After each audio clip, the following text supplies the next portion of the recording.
Bonjour à tous. En ce début d'année, je vous présente mes vœux les meilleurs à vous et à vos familles, à ceux qui vous sont chers, à tous les adhérents et contacts de Patrimoine et Environnement de Bourgogne-Franche-Comté. La vie personnelle, familiale, professionnelle, sociale 2020 a été très difficile.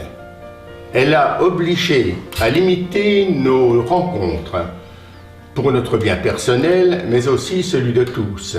C'est pourquoi j'ai souhaité que ces vœux puissent être l'occasion d'une présence, d'une rencontre, même si elle l'est par vidéo interposée. La pandémie a perturbé fortement nos actions associatives. Cependant, nous avons pu rester présents dans plusieurs domaines qui nous tiennent particulièrement à cœur.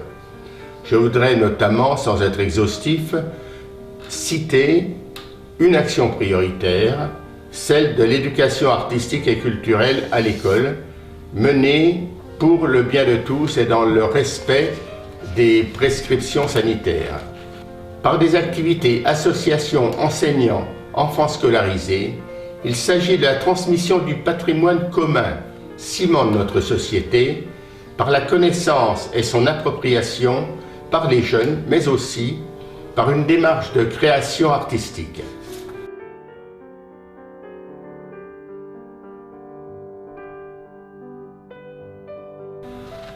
Notons aussi le maintien des contacts avec les collectivités territoriales pour développer les opérations sur le patrimoine, en particulier les journées du patrimoine de pays et des moulins qui participent au développement économique rural, mais sont aussi une source de lien social entre urbain et rural.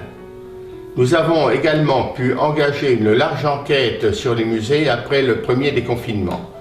Les résultats en ont été appréciés au niveau national et nous avons pu informer le niveau régional, préfet, conseil régional et direction régionale des affaires culturelles des résultats de l'enquête.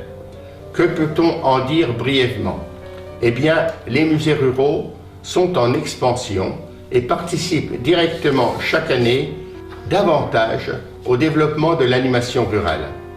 Deuxièmement, tout de même, 14% d'entre eux avaient des difficultés très importantes en mai 2020 et souhaitaient une aide. Enfin, troisièmement, même si tous avaient besoin d'une aide, avant tout, ils attendaient au niveau régional une communication sur leur existence, sur leur contenu, de façon à les faire connaître et faire venir. En 2020, dans le respect des règles sanitaires, nous avons pu faire une visite autour de Vézelay. Ce fut une vraie réussite, j'en remercie les organisatrices. Nous avons dû, hélas, refuser du monde.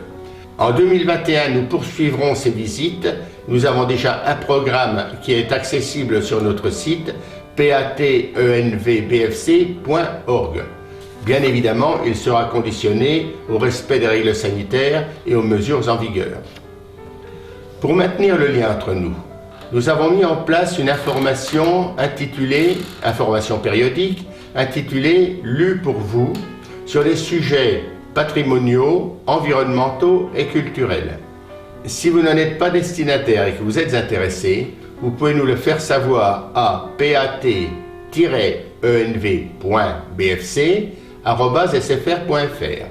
Vous pouvez aussi nous faire parvenir des textes et des informations intéressantes. Je vous propose de faire vivre ce réseau d'amitié et de partage. Nous faisons notre possible pour maintenir les contacts entre nous. Que nous soyons associations ou particuliers, nous avons tous un rôle de proximité envers notre prochain.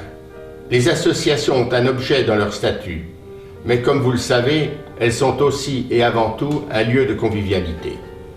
En ce moment, dans ce domaine, on n'en fait jamais trop. Alors, soyons imaginatifs, amplifions ce lien qui ne doit pas être invisible. Au-delà de vos activités habituelles, en 2021, je souhaite à tous de vous épanouir dans cet élargissement du cœur indispensable à chacun de nous. Par téléphone, par visio, par un petit mail, prenez contact les uns avec les autres. Je vous souhaite le meilleur possible pour 2021, surtout concernant votre santé. Bonne et heureuse année à tous, ensemble.